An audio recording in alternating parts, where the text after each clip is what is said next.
My cousin Maya was exposed for faking her eating during a live stream. She was reported and her account got blocked. Then, the company approached her, urging her to undergo surgery. They claimed that if she replaced her stomach with a cow's, she would become the country's one and only eating saint. In my previous life, worried about Maya's health, I strongly objected. Because she refused the surgery, the company froze her out, leaving her with a colossal debt. Filled with resentment, on my wedding day, she stabbed me dozens of times with a knife, each thrust driven by pure hatred. I died on the spot. When I opened my eyes again, I was back on the very day she asked me, "Anna, what do you think? Should I go through with this surgery?" "Support me, cousin. Modern women should fight for their dreams." "Anna, the company said if I get the surgery, they'll help me create a new account. What do you think, should I go?" Maya, my cousin, looked at me, her eyes brimming with hope. In my past life, she had asked me the exact same question. She was an eating streamer, quite well known on a certain platform. Recently, during a live stream, she was caught faking her eating, reported, and her account was locked. The company couldn't bear to lose her traffic, so they came up with this outrageous idea for her to have a cow's stomach transplanted. "Cows have 4 stomachs," they told her, "so you won't need to fake your eating anymore, and they won't be able to catch you out." In my previous life, I was worried about her health, so I advised her that this surgery was too extreme. There was no precedent for a human getting a cow's stomach. Even if it succeeded, her body's rejection response would kill her. If she stopped being an eating streamer, she could find a normal job, but she refused vehemently. My mom and I even had to physically stop her on her way to the surgery. The surgery didn't happen, and the company completely abandoned her. She disdained the normal jobs I suggested, claiming they were exhausting and paid next to nothing. Her lavish spending habits remained unchanged. Very quickly, she blew through all her savings, maxed out her credit cards, and accumulated massive debts. Hounded by debt collectors, she was forced to live in hiding. She believed I was the one who had ruined her bright future. On my wedding day, she came at me, knife in hand, eyes bloodshot, stabbing me with all her might. "It's all your fault. You're jealous of me, you don't want to see me happy. Go to hell." My mom rushed forward to save me, but Maya stabbed her too. "You're no good either. Both of you bitches ruin me. Die, all of you." My mom collapsed, clutching her wound. Maya, still not satisfied, lunged again, stabbing her several more times. I watched helpless as my mother took her last breath right before my eyes. "Anna, say something?" Maya slapped my arm. Snapping back to reality, I decided to respect her personal wishes. "Of course, I support your decision, Maya. As long as you think it's good, that's what matters." Maya was very pleased with my reaction. Just a few days later, she asked me to accompany her to the hospital for the surgery. "Anna, come with me. I'm a little scared." If it were my previous life, I definitely would have gone. She was orphaned young and grew up with me. My mom loved her dearly, always telling me to take care of her. Yet in the end, Maya didn't even spare my own mother. "Unfortunately, I have something today. Ask your boyfriend to go with you." Ever since she started earning a bit from eating streams, her boyfriends changed constantly. She'd swap them out every month, even claiming men had a 1-month expiration date. "How can a modern woman hang herself on one tree?" she'd say. Her current boyfriend, Ethan, was sweet-talking and doting. They'd been together for over half a year, exceeding her self-imposed expiration date for men. Maya was head over heels for him. "He's busy, too. Anna, you're my only family here in City A. You can't just watch me die, can you? You promised Auntie you'd take good care of me." Before she could finish, I hung up and turned off my phone. In my past life, she'd used this exact same tactic of moral blackmail to force me to pay off her debts. I paid them again and again. Each time, she swore it was the last, but what awaited me was always the next last time. When I got home from work, the pristine white-tiled floor was covered in footprints. The kettle on the table was knocked over, water splattered everywhere. The footprints led all the way to my bedroom. It could only be my cousin Maya, using the spare key to get in. Hearing me, Maya emerged from my room. Despite her pale complexion, her spirits were high. "The company arranged for a big influencer to live stream with me tomorrow. I'm going to be famous. Anna, you didn't even come to my surgery."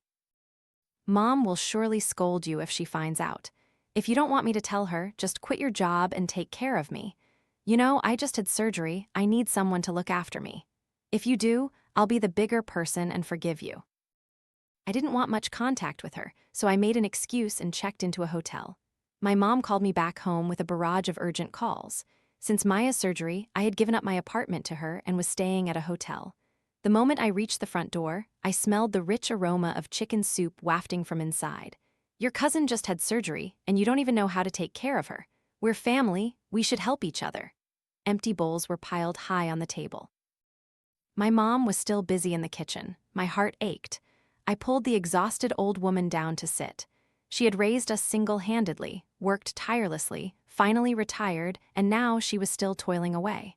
From her room, Maya was loudly shouting, "Thank you, my dear fans. Thank you for all your support." The second day after the surgery, the company reopened a new account for Maya and specifically found a famous online debunker to livestream with her. I watched that livestream a few times. Maya was like a reincarnated hungry ghost, constantly stuffing food into her mouth, chewing a few times, then swallowing it whole. The person next to her watched in stunned disbelief. The eating session lasted for several hours, and Maya ate nonstop for the entire time. In one night, her livestream room's fan count exceeded 10 million.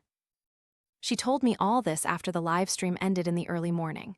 "Today, in one day, I earn more money than you'll make in your entire life. What's the point of working that job? Why don't you quit and become my assistant? As long as you're obedient, I won't treat you badly." What did her obedience entail? It meant forcing me to meet Dune's top patron in her stead. She begged me for days, saying it was just one meal. But after dinner, the man, who was in his 50s, insisted on dragging me to a hotel. I immediately turned cold and left. When I got home, she even blamed me for offending her top patron. "He's so old, it's hard for him to do anything anyway. What could he possibly do to you? You just needed to be a little sweet and coax him. How could you be so cold to him? Look, he blocked me now." Then she turned to Mom. "Mom, you don't need to take care of me." My face was cold, filled with unspeakable bitterness. In my past life, only my mother had risked her life to save me. Mom mumbled about Maya's hardships, rubbing her waist, then tried to get up to serve soup again. In my previous life, when my mom found out about Maya's enormous debt, she used all her retirement savings and even mortgaged our old family home in the countryside, just to help her. My mom devoted her entire heart to Maya, and yet she was still stabbed to death by her.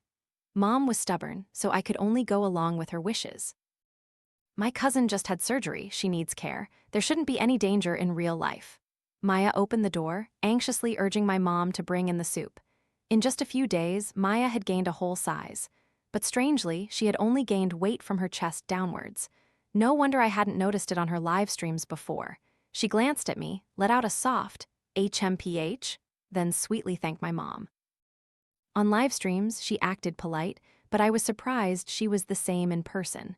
Through the crack in the door, I saw trash littering the floor, and I was shocked. My mom also felt something was off. She secretly asked me if Maya was sick. "Why is she suddenly eating so much? Isn't she ill? Should I advise her to go to the hospital for a checkup?" Hearing that, I quickly reassured her. "She just had surgery, her body needs to recover. Don't worry, Mom, being able to eat is a blessing." My mom nodded repeatedly, finally reassured, and turned to stew a pot of pork hock for Maya. I originally planned to continue staying at the hotel, but I was worried about my mom, so I had to go home. That day, I was at work when my mom called, telling me to go to the police station immediately. Her voice was frantic. "Anna, come quickly, your cousin was beaten up." I didn't want to get involved in Maya's affairs, but Mom insisted, so I had no choice but to go. As soon as I reached the door, I heard Maya's shrill voice. "I know you're jealous of me. You're jealous because I'm more famous than you now. You're jealous because the company dropped you to promote me." "I'm jealous of you," a calm voice retorted.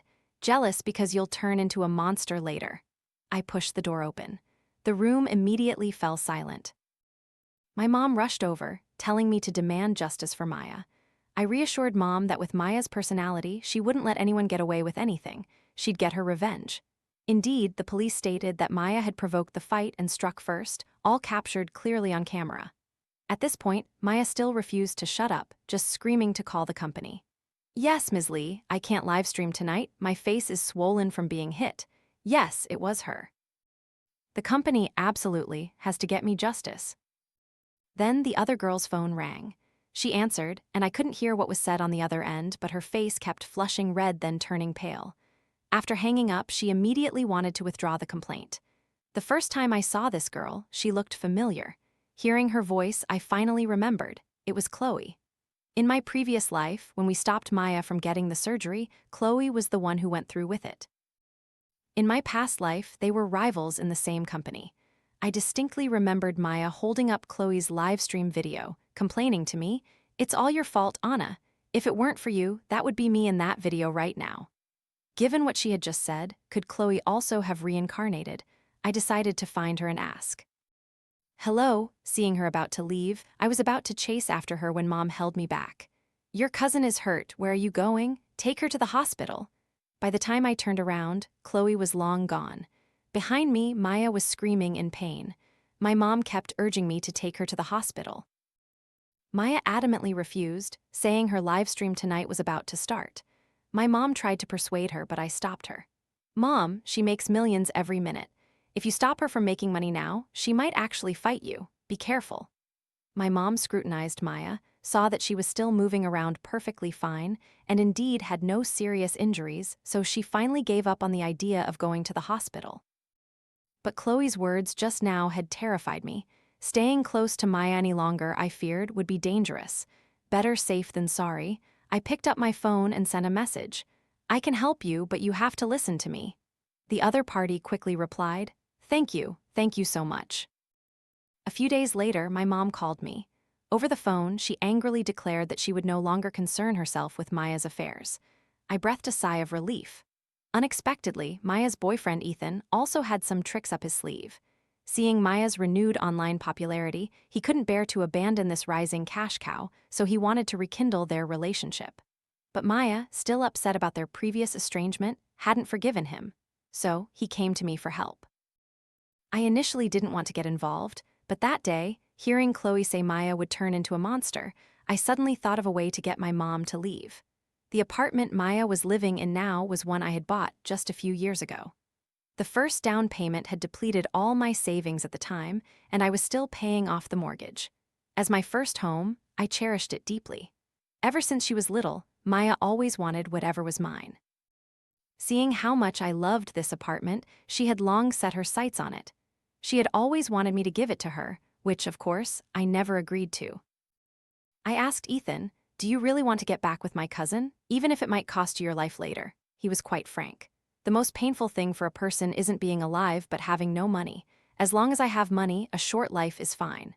Since that was his choice, I couldn't blame anyone. I told him to buy my apartment and gift it to Maya. She would definitely forgive him then.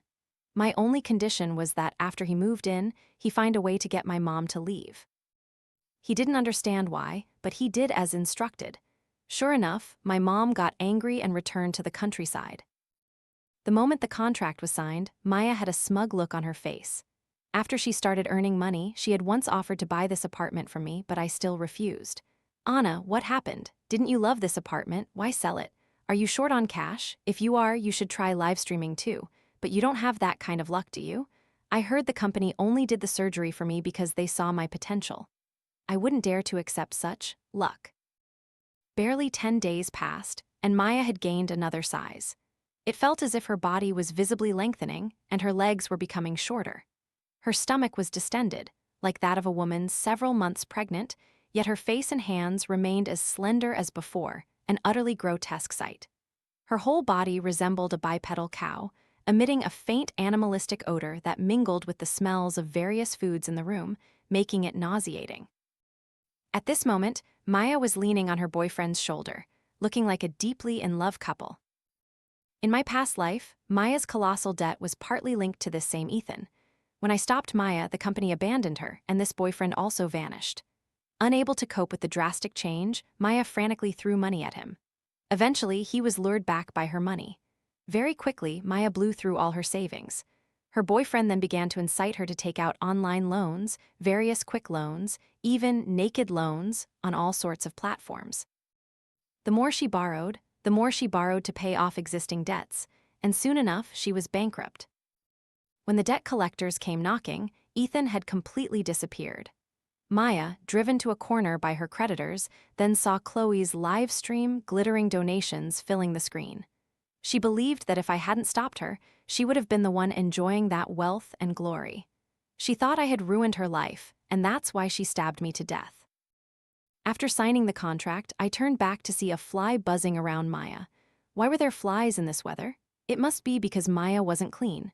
When Maya first came to the city, I let her stay here, but her hygiene habits were terrible. Out of laziness, she hid snack bags under her pillow and takeout boxes under her bed, attracting hordes of cockroaches. Back then, I had to hire a professional pest control company to barely clean it up. I tried my best to change her habits, which led to many arguments. She also tattled on me to my mom countless times. My mom, unaware of the real reason, scolded me frequently. During that period, I was so stressed that I almost missed my period, but now I don't want to bring it up anymore. My mood is much lighter. Occasionally, I still saw Maya trending on Hot Search. Maya was eating more and more, and the things she ate were becoming increasingly grotesque. Sky-high calorie dishes, the spiciest, the foulest, the sourest, the most bitter. As long as netizens dared to suggest it, there was nothing she wouldn't eat. Now, netizens were starting to challenge her to eat raw and cold foods. Whole frozen food chunks were swallowed in one go, and the cooking level of her food was steadily decreasing. 70% cooked, 50%, 30%, and now completely raw. What hadn't changed was her small, delicate face and her slender arms. Her fans admired her "eat all you want and not get fat" physique. Only I knew that in places the camera couldn't see, fat was silently accumulating. I watched Maya stuff a whole piece of raw beef into her mouth, chew it carelessly a few times, then swallow it whole, saliva dripping from the corner of her mouth, soaking her white collar. I felt nauseous and exited the livestream. Just then my phone displayed a new notification. The richest man in City A, whom you follow, has posted a new question. What should I do if my girlfriend has a strange smell? The richest man in City A? I didn't recall following this person. Scrolling through his profile, it was just the usual daily display of wealth. I was about to exit and unfollow when an image caught my eye. It was a photo of a property deed. The caption read, "Girlfriend's mad, bought her a house to coax her." Indeed, a rich man, easily buying a house to appease his lover. I was about to close the photo when I saw a familiar doll. It was a doll I had won from a claw machine, which I thought was ugly and had carelessly tossed onto my sofa. This was my house. This richest man in City A was Ethan. I suddenly remembered Maya had once taken my phone. That period was precisely when Ethan had disappeared. It turned out she took my phone to follow her boyfriend's secondary account. Before, she had shown me Ethan's account. It was clearly not this one. I carefully checked his latest activity. Seeking help. My girlfriend is getting fatter and her body odor is getting stronger. Any solutions? The comment section was buzzing. Some gossiped, asking how fat she was or what the smell was like. Some attacked him, asking if he was 186 cm tall with a six-pack. Others offered suggestions, saying it might be due to obesity and she should watch her diet, exercise, or ideally, get a medical checkup. But he ignored these suggestions, only asking if there were any good deodorizing perfumes. The comments below were varied, with some even starting to sell products. He actually went as far as to ask for buying links. A few minutes later, he ordered something, commenting that he would give feedback after receiving it. Then, a few minutes after that, he showed off a luxury watch. A gift from my girlfriend. The comments were once again filled with admiration. In my past life, after Maya stabbed us to death, she was arrested. The creditors, unable to find anyone to pay, went after Ethan, but he had already sold all his assets and fled abroad. At that time, hovering as a spirit, I saw him in a bar, buttering up a wealthy older woman. Amused by his flattery, she reached out to playfully touch his chest muscles. He subtly guided her hand downwards. I watched, disgusted.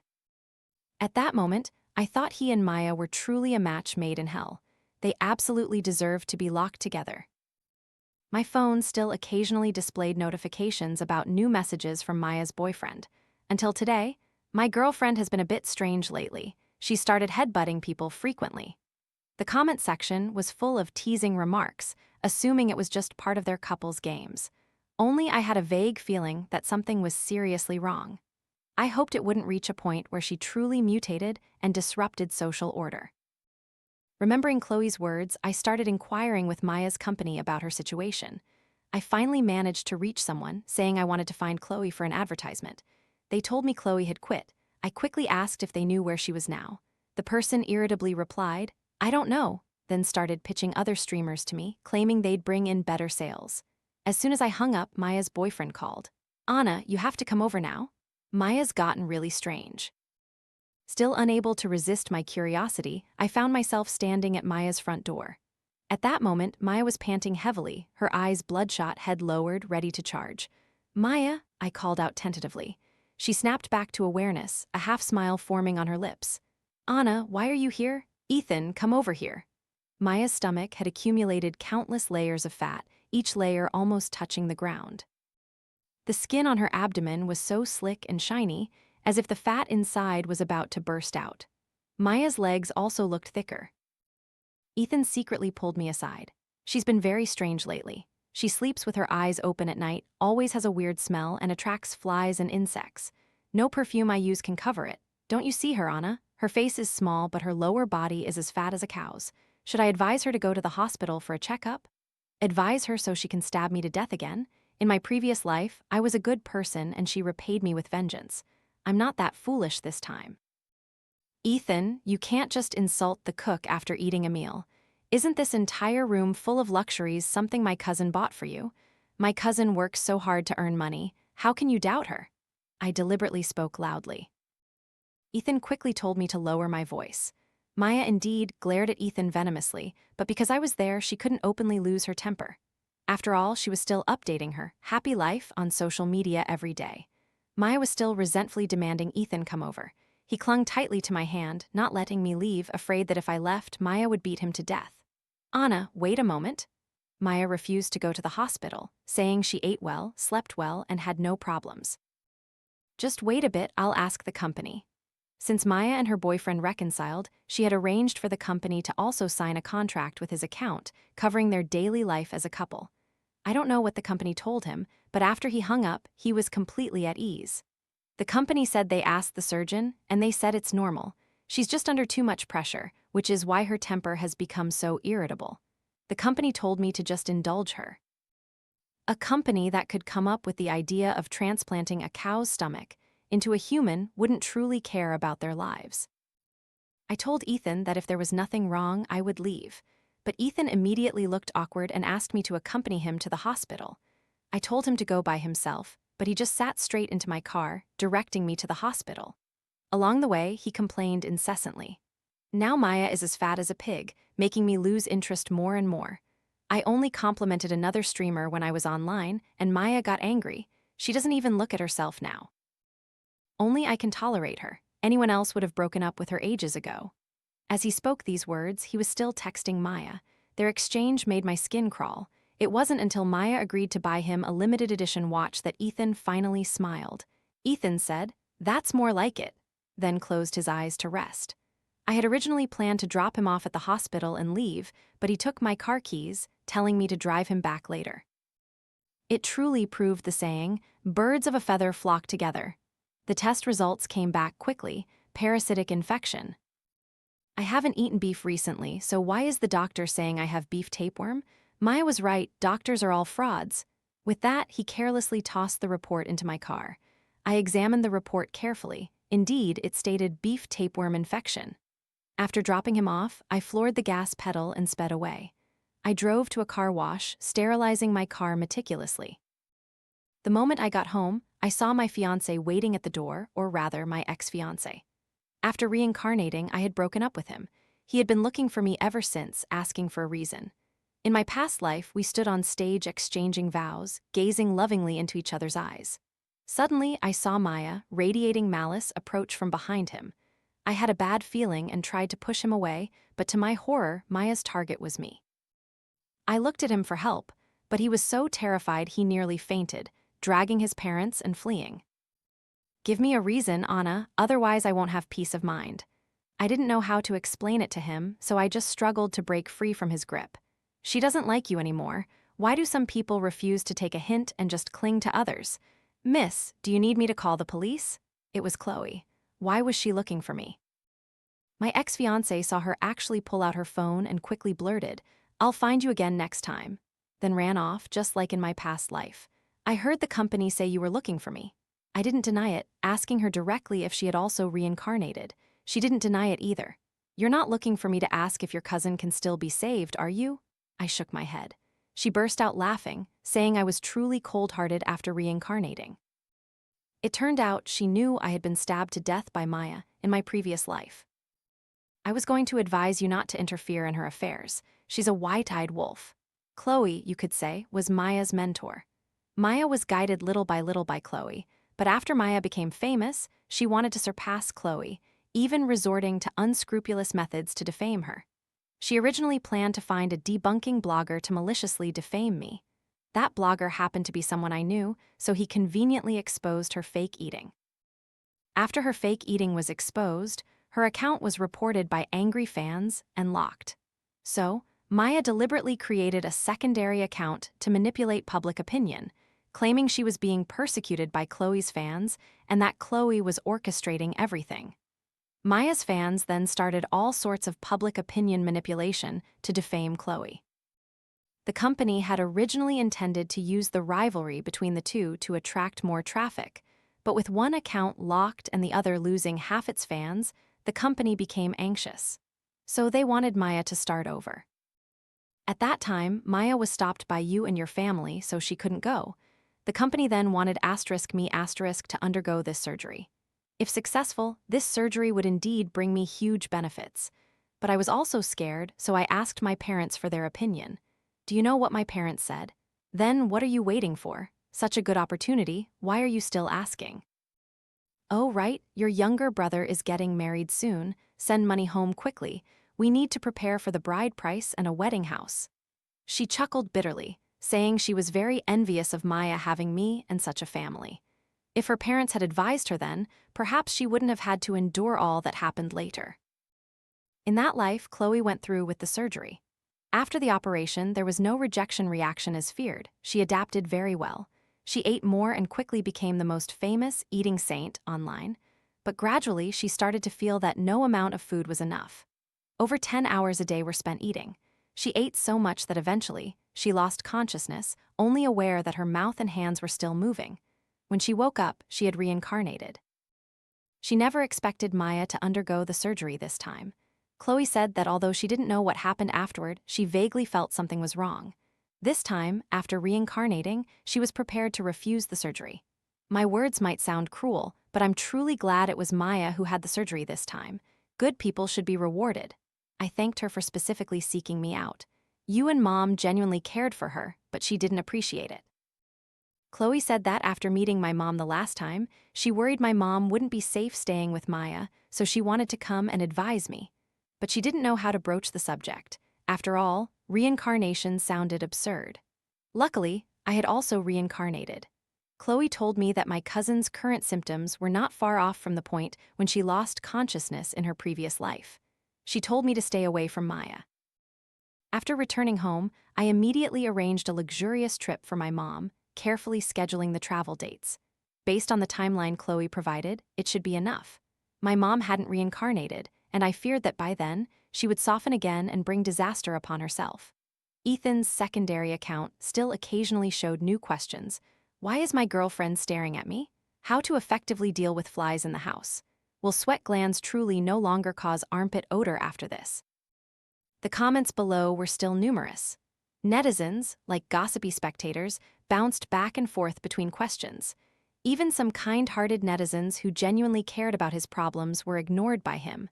Not long after each question, he would show off new luxury items Maya had bought for him. Gradually, no one truly offered him advice anymore. His latest question was from a week ago. What should I do if my girlfriend starts biting people? Ethan's question stopped a week ago. I waited a long time but saw no new videos of him showing off his wealth. Had something truly happened? The comments below were all teasing remarks, saying his girlfriend might be about to mutate into a zombie. Gradually, some people also started to worry, wondering if something truly had happened. Some kind netizens even began preparing to track down his address, intending to help him call the police. Maybe he went on a trip with his girlfriend, someone said. Are you serious? Zombies? Do you think this is a movie? I opened Maya's account. It also hadn't been updated for a week. Had she really gone on a trip? Whether she had or not, it no longer concerned me. Another week passed and my neighbor from my old apartment called. He asked if I had been home recently. He said something in the house seemed to be rotting, with a stench emanating from under the door. He also asked if I needed his help to deal with it. This neighbor had always been very kind to me. My current job was even found with his help. I was very grateful to him and didn't dare tell him about Maya. He was a good person, he shouldn't be implicated by Maya. After careful thought, I decided to go check it out. I didn't dare call the police. After all, there was no concrete evidence. The police might not even respond. I went to the building management and told them I suspected a break-in at Maya's apartment. The management found a few strong young men who came upstairs with tools and me. I used the old spare key to open the door, and a suffocating stench slammed into my face. I called out Maya's name. There was a sound from the bedroom. We cautiously walked towards it. The closer we got, the stronger the smell. I followed behind the guards, slowly approaching. The first guard who entered retched, running into the bathroom to throw up violently. Then the second and the third. I turned on my phone camera and slowly extended it through the doorway. On my phone screen, a giant fleshy worm slowly turned its head and smiled at me. It was Maya. Her face was still as small and beautiful as ever, but she was gnawing on a human finger. She grinned grotesquely at me. "Anna, you're here?" With that, she dropped the finger, preparing to get off the bed to find me. I was so terrified I screamed, backing away repeatedly. A heavy thud echoed from the floor, but Maya didn't emerge. I gathered all my courage and peeked into the bedroom. Maya was propping herself up with both hands, trying to move forward, but her colossal body made it impossible. Seeing that she couldn't move, I slowly approached. The entire room was filled with blood and fragments of bodies. Swarms of flies buzzed around Maya's long uncombed hair. I felt nauseous and ran to the bathroom, vomiting violently. After I finished vomiting, the police arrived. The building guards had called them. After their investigation, the police reported that Ethan had been crushed to death by Maya. After Ethan's death, Maya, having lost all self-control, had eaten his flesh. Maya was taken to the hospital by a tow truck. They said that in Maya's current state, they would have to remove some fat before they could continue questioning her. As Maya's only relative in City A, I had no choice but to go to the hospital with them. I watched as over a dozen people pulled Maya into the operating room, then stood outside, waiting. Not long after Maya was taken in, a nurse ran out, her clothes stained. I stopped her. The young nurse was trembling with fear. Just now, the doctor made an incision on her abdomen, and the fat from her body just sprayed out. She was suffocated by her own fat, blocking her mouth and nose. She's dead. I approached the operating room window. The entire room was splattered with fat. Maya lay motionless on the operating table. The doctor next to her tried to clear her airway, but new layers of fat kept obstructing it. Other doctors wanted to perform CPR, but everywhere they looked was fat. There was no place to put their hands. The doctor told me that the implanted cow's stomach had transformed Maya's body. Cows naturally only eat grass, but humans are omnivores, and she had been madly eating raw meat. Her body, apart from fat, was entirely riddled with parasites. Her brain had been completely consumed by parasites, leaving only the instincts to eat and sleep. After explaining, the doctor even consoled me, telling me to donate Maya's body. The hospital suggested I donate it, stating it had immense research value. The ability to transplant a cow's stomach, they said, holds great research significance. Without a second thought, I immediately agreed. Only after Maya's body was donated did I tell my mom. Hearing the news of Maya's death, my mom, heartbroken, immediately returned to City A, vowing to seek justice for Maya. The old woman ran back and forth between courtrooms, going from one lawyer to another, and finally succeeded in suing that sinister company into collapse. My life, at last, returned to peace. That day, I saw my mom off. I watched her board the plane, then turned around to see Chloe. She was standing alone, pulling her suitcase, looking somewhat lonely. I walked up to greet her. Seeing me, her eyes lit up with surprise. She said she was going somewhere very far today, a place her parents couldn't find her. Before, when I was live streaming, they always called me Sister Mia and asked for my help, and I always helped. But now that I'm leaving, no one has come to see me off. I'm here to see you off, and thank you for warning me last time. I gave her a hug and said goodbye. I told her if she ever returned to City A, she could find me, and I would treat her to a meal. Her eyes welled up with tears as she bid me farewell. While waiting for a taxi, my phone pushed a new livestream notification: 10-hour nonstop eating challenge. I flinched, opened the livestream, and saw a young girl in her prime holding a slice of pizza and swallowing it whole. The livestream room was overflowing with digital flowers. Vaguely, under the livestream camera, I could see layers of fat accumulating. The end.